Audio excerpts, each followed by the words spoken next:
Hello, in this video we will talk about Israel's war against the terror organization Hamas. The war is called Iron Swords. It is a war of iron swords that is the state of Israel, a war the state of Israel against the terrorist organization Hamas and its government, as well as against the other terrorist organizations in the Gaza Strip, which launched a wide surprise attack on military and civilian targets in Israel, and in particular in the settlements of the western Negev on Saturday, October 7th last year, 2023. And the holiday of Simchat Torah. So besides the focus of the war in the Gaza Strip, the war has other fronts on Israel's border with Lebanon and Syria, in Judea and Samaria, in the Red Sea, and against Iran. The war ignited lively global discourse, demonstrations of support and protest, and unprecedented wave of anti-Semitism worldwide and in the West in particular. The surprise attack, thousands of terrorists infiltrated the territory of Israel and massacred, raped, and systematically abused the civilian population. Some of the citizens in the communities that were attacked remain besieged in their homes and fought for their lives with members of the standby units for long hours without military assistance. This day was the deadliest for Jews since the Holocaust. In addition, the terrorists kidnapped 251 people, including soldiers and female soldiers, Israeli citizens, and foreigners, to the Gaza Strip. Following the attack, the State of Israel declared war on the Hamas terror organization and set two goals for the war. The first goal is the elimination of Hamas military infrastructure, and the second goal is the removal of its rule in the Gaza Strip. Then a third goal was added, that is to say, the return of the kidnapped.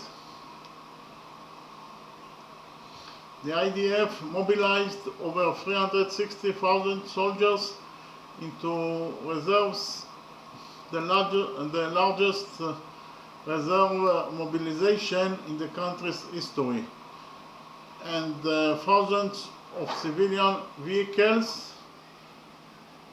With the beginning of the war, Israel evacuated 29 settlements in the Gaza envelope. Residents of 22 settlements in the northern Israel received a recommendation from the authorities to evacuate, following the fears that an Hezbollah terrorist will also intensify its attacks. Israel has evacuated approximately 80,000 residents from settlements 2 kilometers from the Israel-Lebanon border, and they remain deserted except for IDF soldiers and standby units. The fighting in the Gaza Strip, which was defined as the main arena in the fighting, began with the cleansing of the area surrounding Gaza from terrorists, carrying out air and sea attacks, targeted killing, and spot ground raids. After the evacuation of the population from the north of the Gaza Strip, a full ground maneuver was carried out, and the takeover of terrorist outposts, and after a short lull in the fighting, at the same time as the hostage deal, a ground maneuver was also carried out in the south of Gaza Strip and in its center, and the areas that were occupied were cleared of terrorists. After that, combat was characterized by intelligence-based raids. The fighting included the destruction of many terrorist infrastructures, including terrorist tunnels and underground routes, tunnel shafts, underground rocket launchers, military depots, outposts, headquarters, training camps, and buildings used for the combat. Also, 7 hostages were rescued alive, as well as the bodies of abductees who were hidden in the Gaza Strip.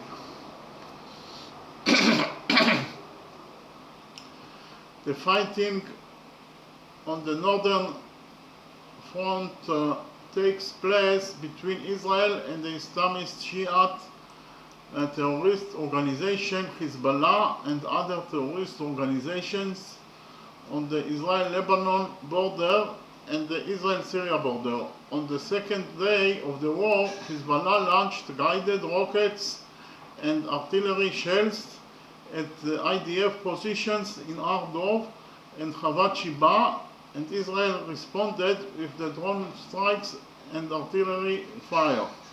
Exchanges of fire, which also included anti-tank missiles and airstrikes, continued throughout the war.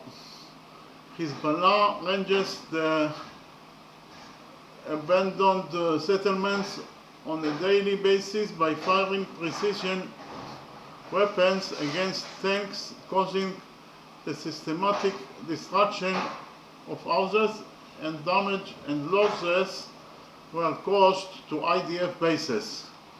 The IDF responded with targeted killings of terrorists in Lebanon, attacking terrorist bases, as well as air attack on anti-tank launcher squads before firing. About 94,000 residents of South Lebanon were evacuated from their homes, and much destruction was caused to settlements and agriculture in South Lebanon. In response to the killing of 12 children by Hezbollah rocket in Majdal Shams, the IDF killed Fuad Shukar, the commander of Hezbollah's military wing and a key figure in the organization. In the Judea and Samaria arena, Palestinians terrorist organization, especially Hamas, increased their efforts to initiate terrorist attacks and cause public unrest against the background of the events of the war. The IDF forces worked extensively to eradicate and thwart the terrorist infrastructure throughout Judea and Samaria. The Houthis, a Shia terrorist organization that controls northern Yemen and is supported and financed by Iran and serves as their proxy in their wars in the region, attacked Israel with ballistic missiles, cruise missiles, and unmanned aerial vehicles in order to interfere with its war in Gaza. After US Navy ships and air defense systems and Israeli Air Force aircraft intercepted the missiles and UAVs, the Houthis imposed a naval blockade on merchant ships sailing to Israel ports. US Navy ships operated in the Red Sea as a strategic deterrent and later attacked together with other allies Houthi bases in Yemen. In Operation Long Arms, IDF warplanes attacked Houthi military targets in western Yemen. Refinery facilities, fuel depots, power plants, and warehouses for drones and missiles. Iran is involved in the war for weapons, financing, training, coordination, and political influence on all forces attacking Israel, including Hamas and the Islamic Jihad in Gaza, Hezbollah in Lebanon, the Houthis in Yemen, militants in Iraq, and other terrorist and proxy organizations. Also, Iran is coordinating political moves with other countries that support Hamas, such as Syria and Turkey. Israel carried out an airstrike on the building of the Iranian consulate in Damascus and succeeded in assassinating Muhammad Reza Zaidi, commander of the Quds force in Syria and Lebanon, and the senior member of the Islamic Revolutionary Guard Corps. In response, Iran attacked Israel directly for the first time in its history and was successfully restrained thanks to international military cooperation. Israel responded by attacking military facilities of the Revolutionary Guards in Isfahan and Natanz. Even at the time of its existence, the war is considered one of the largest of Israel's wars, both in length, in the extensive damage to the Israeli home front, and in the highest number of combat fronts since the War of Independence. So we can summarize and say that Israel war against the terror organization Hamas is an armed conflict between Israel and Hamas. Led Palestinian militant groups has been taking place in the Gaza Strip and Israel since October 7, 2023. Last year, the fifth war of the Gaza-Israel conflict since 2008. It has been the deadliest for the Palestinians in the entire Israeli-Palestinian conflict and the most significant military engagement in the region since the Yom Kippur War.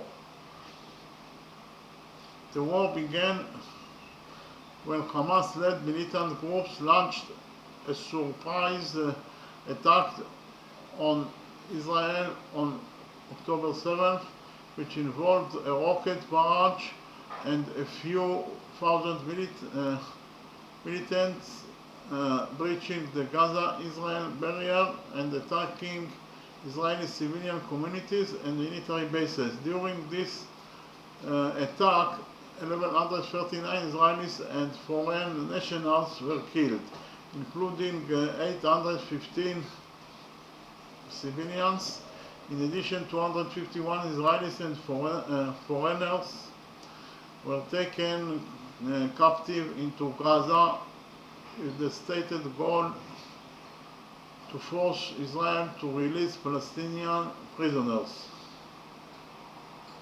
Hamas said its attack was in response to the Israelis' continued occupation blockade of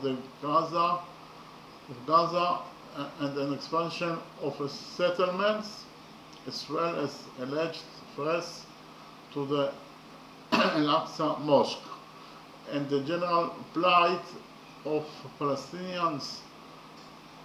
After clearing militants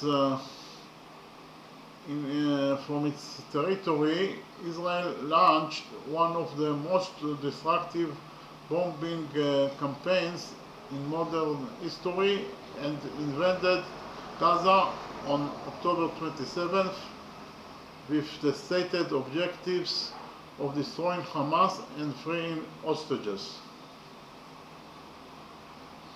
Since the start of the Israeli operation, more than 40,000 Palestinians have been killed.